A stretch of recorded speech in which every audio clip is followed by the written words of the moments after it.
If you are connected, you are not safe. What are the steps that I need to take to ensure that this is safe? Expose people after a certain age. So I'm not very comfortable with kids using it. In India, there is also another problem that we ourselves don't value our data. When you enter any building in Gurgaon, they ask you for your phone number. Why do Correct. you need my phone number? For what? Correct. Like if I give my mobile phone, if I give my Aadhaar number, what worst can happen?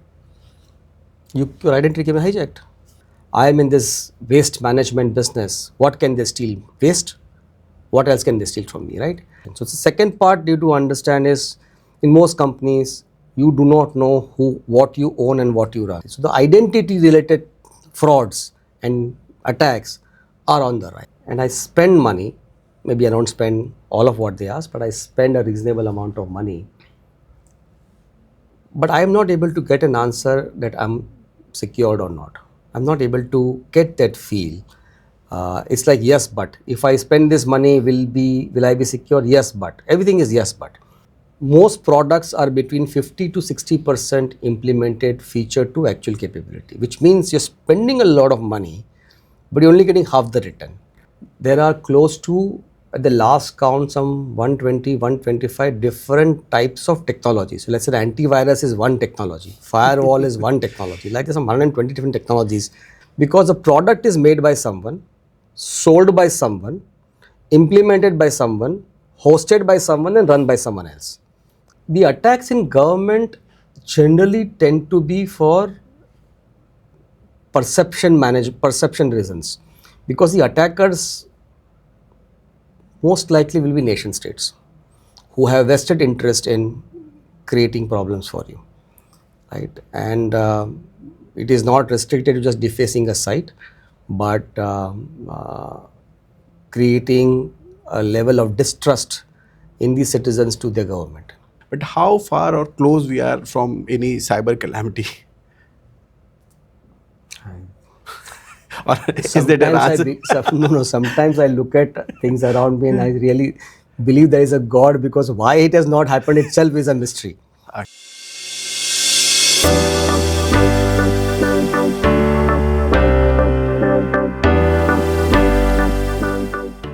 Welcome to the podcast.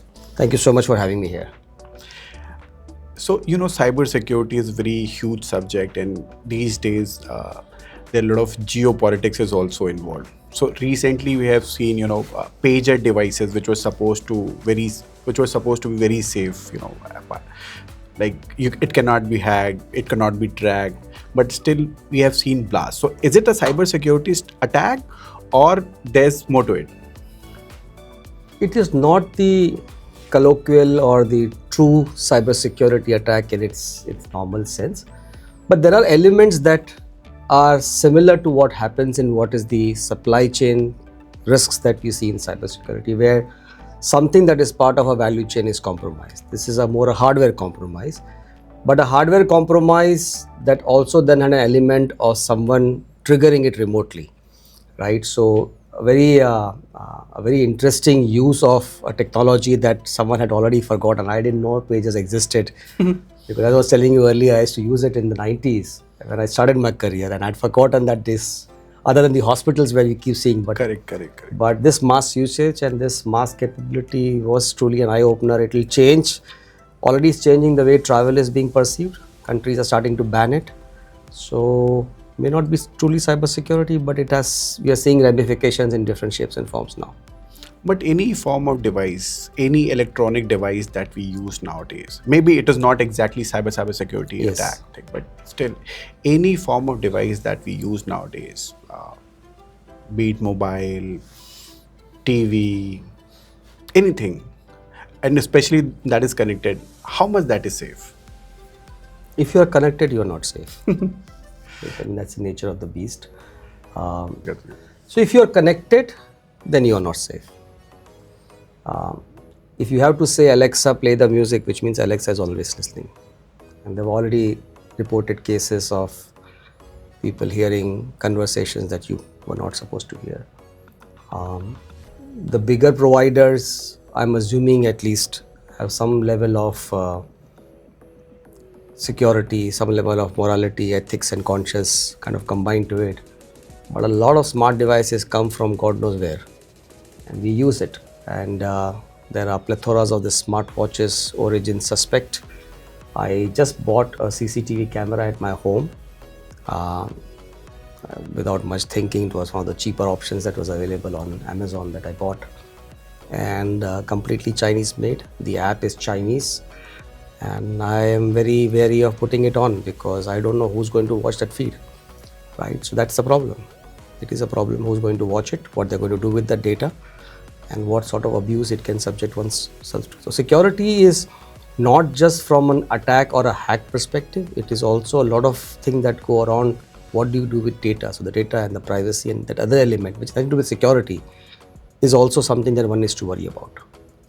But if like I have these devices, like everybody has, especially those living in urban areas, they have a lot of devices which is connected, like be smartwatch, Alexa, TV, computer, mobile, CCTV, Yes. everything is connected.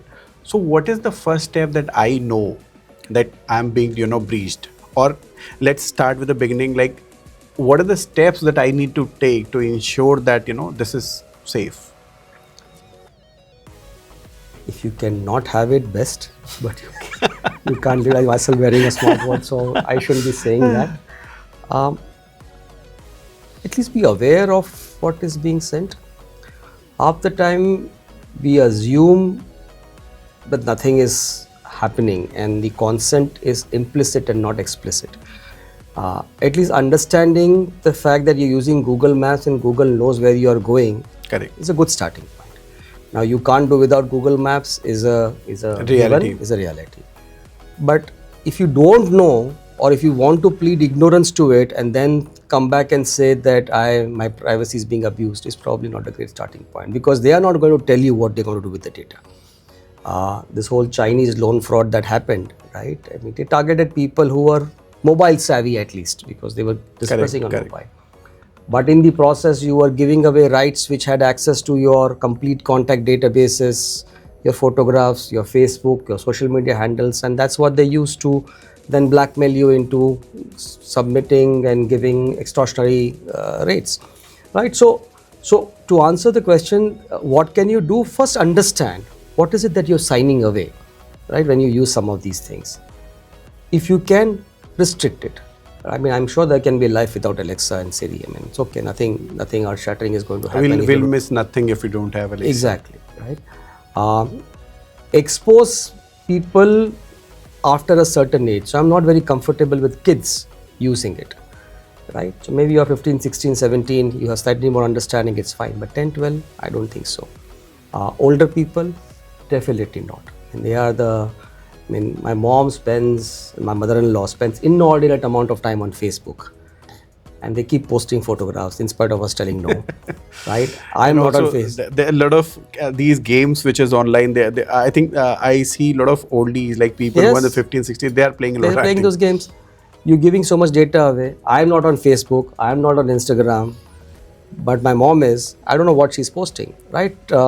So people, at least to the extent that you can curtail your usage, would be a good place to be. You can't stay away from it. So it's that horse has already bolted out the stable. So that is gone. But if you can curtail, that's a good place to be. Other than that, it's pretty much you cut our hands and giving it to them. So unfortunately, that's how it is. You said about the Google Maps. So a lot of friends and family around, they think that Google is tracking. Google has some satellite over them, which which they track traffic, and then they tell you that there's a traffic jam and all, or whether you have to take a left and right. Then I have to tell them that basically it is using your mobile Yes. to track how fast you are actually moving on the road, and whether if you're not moving with that particular speed, then it assumes that. And if there are a lot of mobile that is moving like slow, then it assumes that there's a traffic jam. And if you're moving fast, then I have to learn. Then they say no, it is like they have to No, satellite. I agree. It's a crowdsourced data.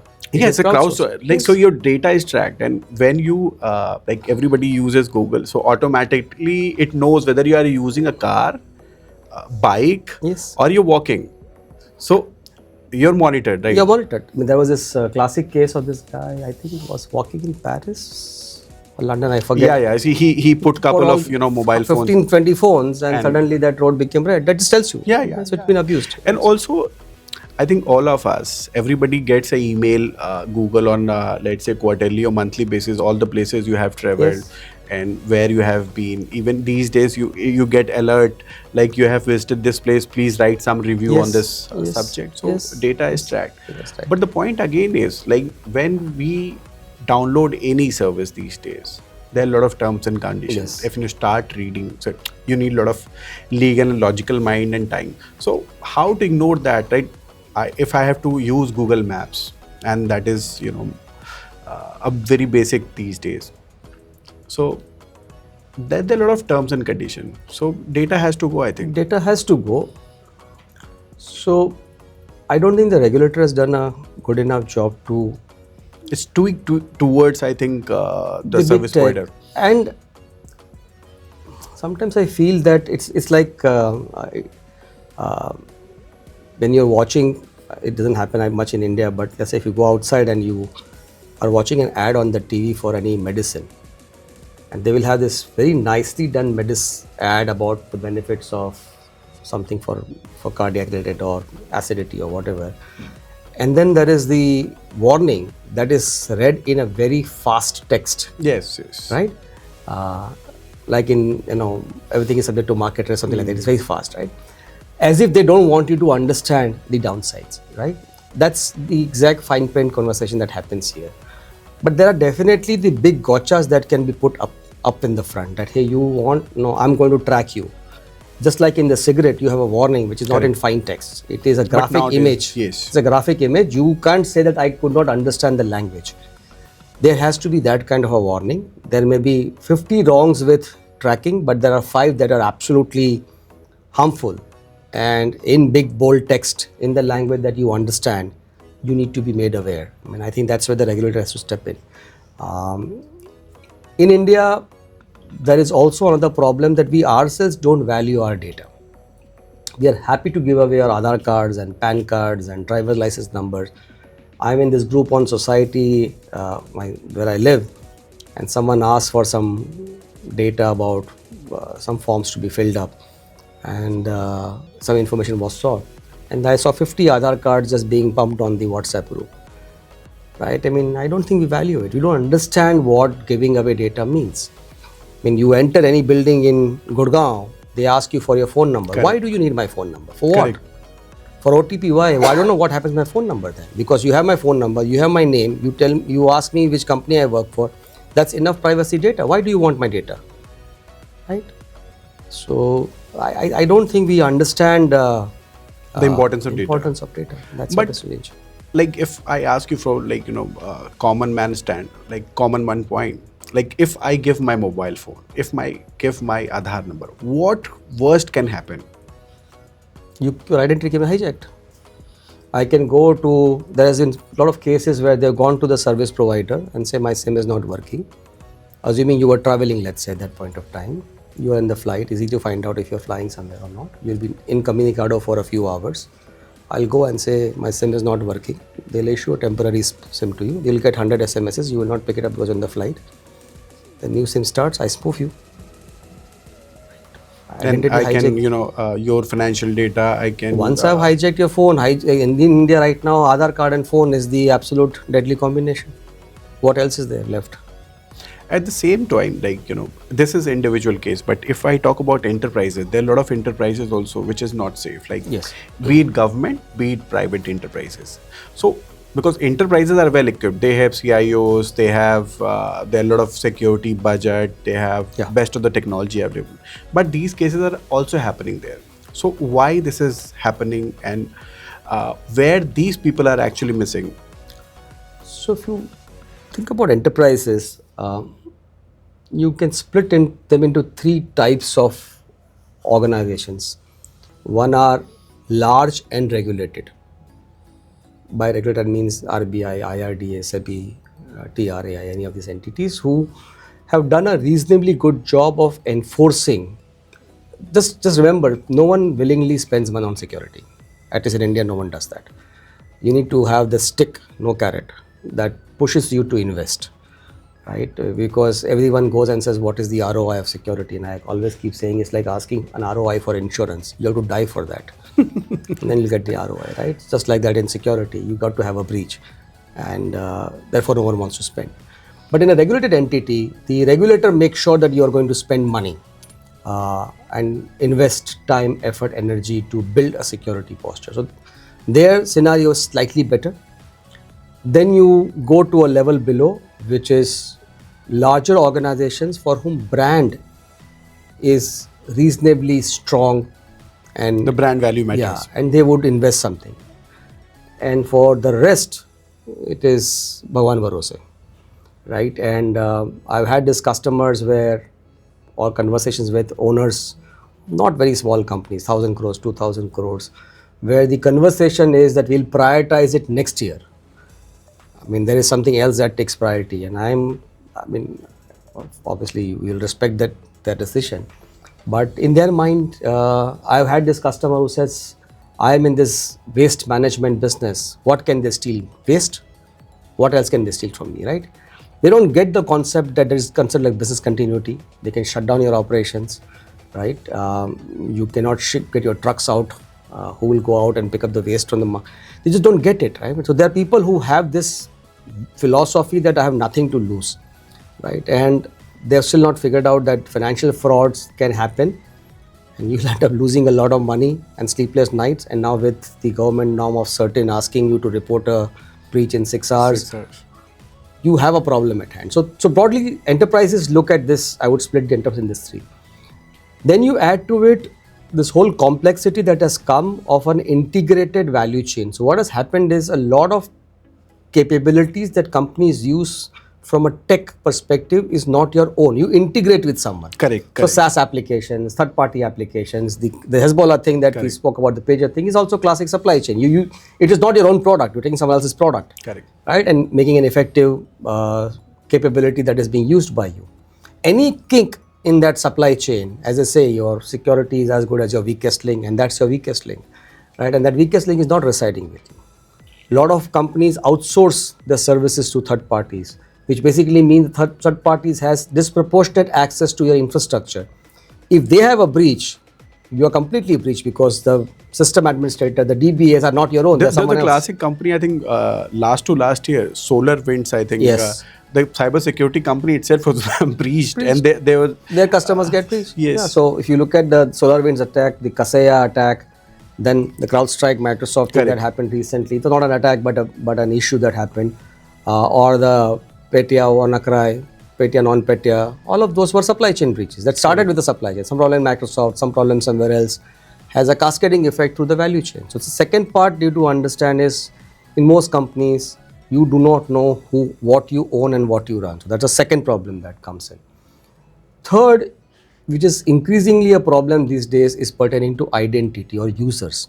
Correct. So there was a time in the 90s when people would say network was the perimeter. So you defend your network because everything was within it. So you make a very, very strong network security, you are okay. Then people started taking devices outside the network. So you say, okay, endpoint is the next defense. Please defend your endpoint. Endpoints in laptops and desktops. Now there are people from logging in from anywhere, from any device, right? And you are using the same device for your personal purposes, for professional purposes. Very, very easy to breach an identity, right? And tech being omnipresent in the way you run your business, that many points of entry and exit from an identity perspective. So the identity related frauds and attacks are on the rise. So these three, I think, are more dominant things that is creating problem in spite of spending a lot of money on security. You have been speaking to a lot of enterprise people, Yes. CIOs, CSOs. So what is the buzz thing? Where's the concern area? Let's forget about that. I don't want to invest in security this time. I don't have the budget. But if you talk about the concerns where there's a real concern of cybersecurity, so what are those discussions that is happening around these days?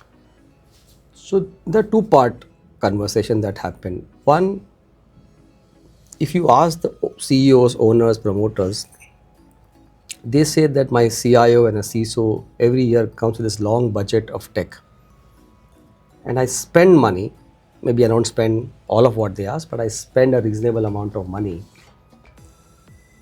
But I am not able to get an answer that I'm secured or not. I'm not able to get that feel. It's like yes, but if I spend this money, will I be secure? Yes, but everything is yes, but, right? And it has been made way too complicated for me to appreciate or understand whether this money is well spent or not. So I sometimes feel that as an industry, we have done injustice in the security industry, I mean, by making it very elitist, the old Brahminical way. I'll speak only in Sanskrit, or the priest speaking only in Latin. So only few people will understand. The rest have to assume that what you are saying is Gospel. from God's mouth to Gospel. to your faith, whatever. Right. So that's the place that we find ourselves in. Right. So you not made it simple to understand to a CXO that whatever you are spending in the realm of whatever they believe is a threat, you are able to explain. So I always say that to a CXO, just talk about four things. What am I spending? Is it going to impact my brand? Correct. Is it going to impact my business continuity? Is it going to prevent financial frauds? And is it going to have some sort of a compliance or regulatory impact? Right? This they understand. Whether then it is an IDS or a zero trust or an IPS or a ransomware, malware, whatever that is, no one cares two hoots about it, right? So explain it in that language, they probably be able to understand. So that is one thing that I hear more and more. Second is, there is a huge gap between what the capability of the product is and how it finally manifests itself in the customer environment. So it's like almost when you go to buy a car, they list down like thousands of features, but at the end you are using brake, accelerator, steering wheel, horn. In India, horns And going probably used from point A to point B. right? And then heated seats and surround sound system and whatever else that you have, you may or may not use it. But you've been sold everything like that. That was what your spec sheet originally was bought for. Statistically, for whatever I have seen in the market, and there are enough surveys that have done, most products are between 50 to 60% implemented feature to actual capability, which means you're spending a lot of money, but you're only getting half the return. And then that gap is filled by one more product because you're not fixing it here, right? So, as a CXO community, also we have not done justice to it, right? So, spending money where it is not needed, or spending and not being able to implement well, not being able to communicate well with the board. Most CXOs, CISOs struggle to explain to board what I'm doing, right? And that's where we lose the battle. And therefore, then the issue of not getting enough budgets and not being able to communicate. That's what I hear. There are obviously issues around deepfake attacks and a bunch of other things that happen from an industry perspective. But the fundamental problem lies here. So because you are also a security company, so because you mentioned these are very important points. Number one, you're not able to communicate. Yeah. I would say that not able to communicate or make him or her understand the let's say complex web of cybersecurity terminologies and all. And number two, like when and how to spend and still spending, whether you are safe or not safe. So how you are dealing with it, like what is your strategy? At the same time, you said there are a lot of vendors for every product. There is n number of vendors, and when you go to the market, I'm sure for the same product you have a lot of people already pitched to CIOs. How you create your USP? So our byline is an oxymoron. So if you look at, it says SEQURETEK and then says simplify security. So those two words normally don't go together. And it's not just a word play that we wanted to put, but it was in the way we wanted to not only build the tech stack, but the way we wanted to behave in the market space. So for so long, what happens in this industry is that, and you are very right, there are close to, at the last count, some 120, 125 different types of technology. So let's say antivirus is one technology, firewall is one technology, like there's some 120 different technologies. And then 120 technologies into 120 vendors for them. Probably more, but yeah, somewhere in that realm, yeah. X into X. Yeah, so if you go to an RSA which is the largest security event Yes. happens, some 20-30,000 players are sitting out there. I mean, if I walk in, I'll go mad. I don't know what to buy. And each one is saying, I'm this much different in this space, and I have no idea what it means to me. So what we have tried to do is that, to the extent possible, can I combine technologies? Can I reduce the number of things that I need to work with? Second, can I bring the product, platform, and people together? Because what happens, remember I said that most technologies are half implemented, 60% implemented. Because the product is made by someone, sold by someone, implemented by someone, hosted by someone, and run by someone else. Right? So And when the probably- problem... Sorry. And probably, and probably when the person, like, let's say there's a change in leadership, so the person might not know even what he has bought What in has like been three. implemented. So when something goes wrong, the service provider will say, no, I'm managing what you've implemented. That feature of the product is not implemented, and don't ask me. You go to that, so no, the OEM has not done the good job. So at that point of time, when something goes wrong, it's only finger pointing. So we felt that the only way the buck can stop is if I own the whole thing. So I tell my customer, it's my product, hosted by me, run by me, implemented by me. And if God forbid something goes wrong, there's only one phone number to call. Just call me, right? Specifically in the market segments that we operate, which is mid-market, where there's a dearth of talent on the customer side. I have customers where we go to implement and say, you know what, I don't know what I have. So please start with that, right? So that's one way we have chosen to play. So combining technologies, being able to bring multiple components together, and then the people, product, and platform all combined together is how we've chosen to differentiate. Second is in the way we price it. Unfortunately, again, there's a lot of scrupulous elements in the industry where you charge by a set of features. Now, I do not know what I need. So to get in, you will say you will need silver service. I'm just giving an example. And then moment something goes, no, you did not buy that. So you do, I stack it up, keep stacking it up. Not the right way to do. I mean, it's like, how can you like if you have a security guard outside, you can't have a silver, gold, platinum. You can't have a guard with only one leg and one hand. You better have a full guard, functioning guard, right? Correct. Now you may dress him better and he may wear a cap and not wear a cap. That's about all the semantics of it. So I personally believe that when you give the capability, it better be end-to-end, because a small cooperative bank also has very same security reasons and perceptions as a large bank, because a Cosmos bank also can be hit by 81 crores. Correct. Right? And then a large bank like a HDFC or State Bank of India or PNB also has the same security perception. So let's not distinguish by ability to pay, which is what ends up happening. So I will rather manage it by the way I deliver versus the way I'm able to charge, right? So that's how we chosen to be different.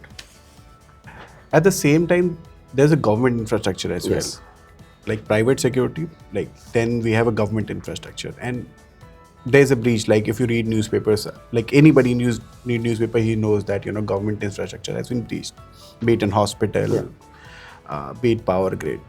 So what is lacking there? Like the government understands cybersecurity more than I think anyone else. They do understand. So thankfully now they understand. Let me rephrase it. Thankfully now they understand. But from the time they understand to the time they implement, in the sense when you have visualized, okay, I need to implement something, there is a lag, and the lag can run into months, if not years. So what finally ends up coming out may would have been a good reality a year back, but things have changed. So there is a lag issue. You can't, unfortunately in the government, with the way the process works, you can't plan way ahead saying I will probably need this and therefore I should buy now, because there's never money for that. So more often than not, it's almost like the way you build roads. You build the roads after the population has come, and that anyway by the time you build the road, you already outgrown that requirement, and that's what ends up happening in security. So that is one part. Second, if you peel the onion and go below, so state, local, taluka level, I don't think anything happens there. Money is there, maybe for the central government, larger enterprises and But public even sector. if maybe the government is not there, but even if there's something for the cyber security criminals as well. For taluka level and You'll bring the service down. okay. You'll bring the service down. I mean, the attacks in government generally tend to be for perception reasons, because the attackers most likely will be nation states who have vested interest in creating problems for you, right? And it is not restricted to just defacing a site, but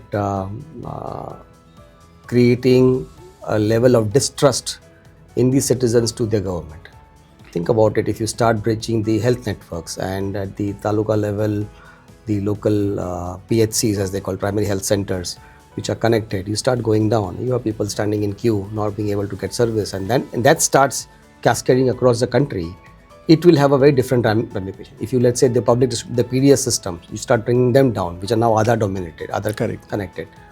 Think about the lines that will get created, right? So you have to think about it not from a money loss perspective, but it will be the other impact that you will create. And you have taken a lot of effort to bring the customers to the digital journey. You build this trust over the last 10-year period that people start believing that, okay, this is the way to go. This whole Jandan, Aadhaar, mobile, you want to open an account, you want to see the money in your bank account, you want to see the benefits. You don't want to go back and say, okay, good old ration card system, just my entry maro, that's what I want. That's not where you want the world to be, right? So creating a distrust is where the problem in government will be. And second, obviously, is data. How far or close, it is very I would say vague question, lot, but how far or close we are from any cyber calamity? Or is that an answer? Sometimes I look at things around me and I really believe there is a God, because why it has not happened itself is a mystery. Okay. Right? So like everything, there are two Indias, right? So India and Bharat. India and Bharat, right? And there are companies that are absolutely cutting edge in terms of how they've deployed the tech and how they use security, and do a phenomenal job of it, and throw a lot of money and talent and resources behind it. And then there are others which just run. I am reminded of an incident. We work with cooperative banks, and we have started a program with the government of Maharashtra. Now about 30-40 odd banks are on the platform, but we did a pilot, and there is this nondescript bank in Mumbai, some 2 branches in some suburb, and I didn't know they existed. So, but we said, okay, we'll do a pilot there, and we do pilot in a larger bank, so just to see both ends of the spectrum. We onboarded, and within 2 weeks I'm seeing traffic between them and North Korea, and I'm wondering, how did the North Koreans figure out that these guys exist? But on internet, you're all public, right? Correct. It's an IP address, right? So that's the reality that you face. Attackers will go after you. You have enough to lose, whether you believe it or not. It's only when you will lose, you will realize. There is a small manufacturing company here in Delhi. I had met the owner about a year and a half back. We spoke about very sharp guy, 3rd generation, techie, understands tech, was wanting to transform the company, had spent a lot of money on HR transformation, got on a leadership team from outside working with them. So I felt like more forward looking. So I'm having this conversation with him on the security, and everything he listens to me say, okay, this is all fine, but we'll do it later on. I mean, absolutely, we should stay in touch. I want to do it, but I want to do it later on. And lo and behold, 8 months later, so about 4 months back, they had a ransomware attack, and they were down for 6 weeks. About 150 crore, which means about 50 lakhs per day into 6 weeks. That's what he ended up losing, right? So forget about the brand impact and the distrust that his customers but will have on ultimately him. businesses. Yeah, but I mean, he felt and they felt is we were small enough, so who will come after us? And therefore it's not that he was not saying I'll not spend. I'll do it later. Nothing is going to happen now. That's the belief that if you're going to run into, then that's what it is. So this is a very important point, like especially for smaller enterprises, Yes. not very large enterprises. Yes. Let's say for example HDFC Bank, they have everything in place, but smaller organization, SMEs, which are doing phenomenal business and contributing to the larger economy, how much they are in target, like they assume that they are not in the list of cybersecurity criminals. But as you say, the cooperative banks, they're people in Korea have figured out that there's a cooperative bank with 2 branches in Mumbai. So how much they are in danger?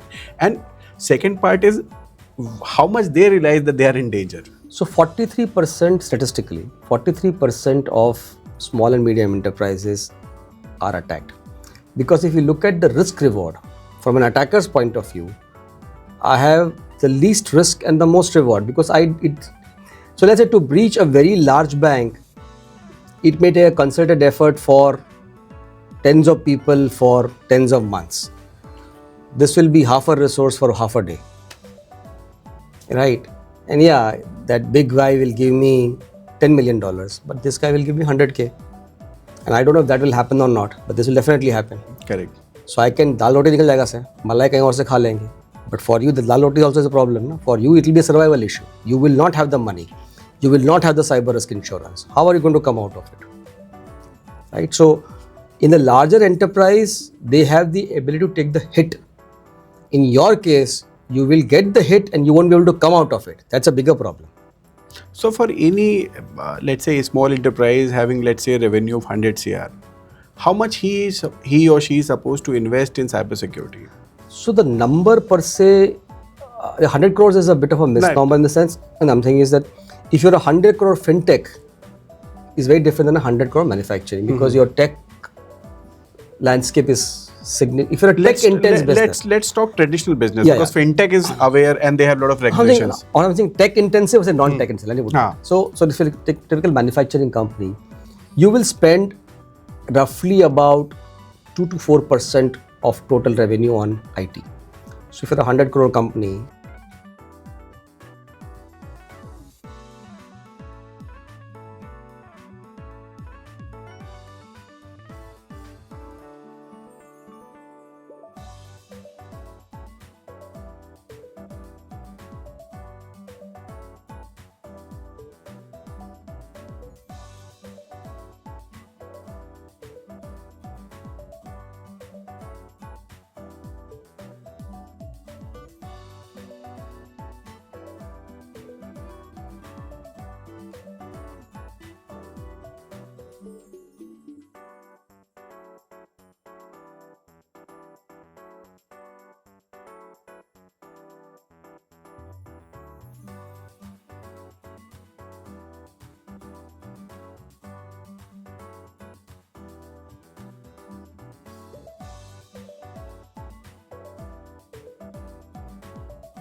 So what is the most vulnerable time for? I'm sure there must be trend also. Like these are the, like for the example, sales are coming. आ रहा है ना अभी? Say these festive season नहीं, sales are next around. this So 26 yeah, yeah, 27 से, हाँ. yeah. So is it most vulnerable time or where I would say cyber criminals are very active So targeting? So can we call it? phishing, yeah, the phishing attacks, this is the great time, loveliest time for a phishing attacker, because you, I'll give you an example. It happened quite some time, like 4 years back. This Amazon great $1 billion whatever sale festival they do. So we had done a phishing campaign and a simulation campaign for one of the companies, and there were 1,500 employees. We sent an email to about 1,200 of them, saying that आपने you booked this parcel or whatever from Amazon and it has not come. It has come, but no one is at home. And if you don't respond, we will send the parcel back, whatever. And the guy clicks on the link and gives his wife's phone number, neighbor's phone number, isko phone karo, usko phone karo, right? Knowing fully well that he has not bought it, right? That site looks like Amazon, but the link is not Amazon, right? So roughly about 20% of the people clicked on the link.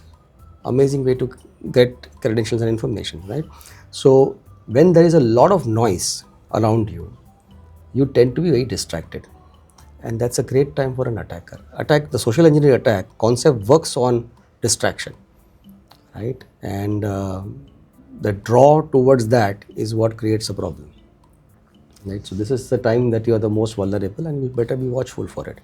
Likewise for enterprises, when there is a major event, you have gone public or you made an announcement to go public, you bought a company, you have raised significant amount of funding, you are doing a merger, you are doing a global expansion, you just had a new CEO, change in the board, some litigation, Anything where you hit something which is in a getting public people domain. to be in a very distracted mode. Normal धंधा नहीं चल रहा है, कुछ और ही चल रहा है. So the conversation around the water hole is not regular business. That's a great time to do an attack. And if you see historically also successful attacks, you will find that there was a period of flux in and around that origin of the attack, and that's what gets used. What are the biggest 5 cyber security attacks you have seen from India per se? So one was this whole public utility thing that happened, which just alluded to. Second one was that ATM switch, which was about 4 years back. 15 million cards got compromised. Then the Cosmos Bank, a very public case, 18 crores, considering the size of the bank, a massive fraud. There's this interesting case of a Indian subsidiary of an Italian company, Techie Spa or someone, which was a deepfake attack, 17.5 crores. What else? AIMS, right? So if you look at it, it spans a segment. So you have financial sector, it is government, it is manufacturing, it is healthcare. किसी को नहीं छोड़ा. Coming to deepfakes, like you said, one should be very careful about, his or her own identity, sharing data. But what about deepfakes? It is, very common these days. Yes. There's a lot of apps where you can, take a picture and build an avatar. Or so, how to prevent that? Number one, how big the threat is, and how to prevent that? So threat is there. I will give you an example that someone told me. This one I was personally not very familiar. I'll give you an example where I am familiar. This one I am not familiar. I mean, it's one level removed. Someone else told me about it, but sounded very interesting. This is a case of a CEO of a company goes to Dubai at an event. It's in Atlantis, and he calls his CFO up, and the CFO says, I can see the backdrop of the event where he had gone, and Atlantis, the pink pillars that are there.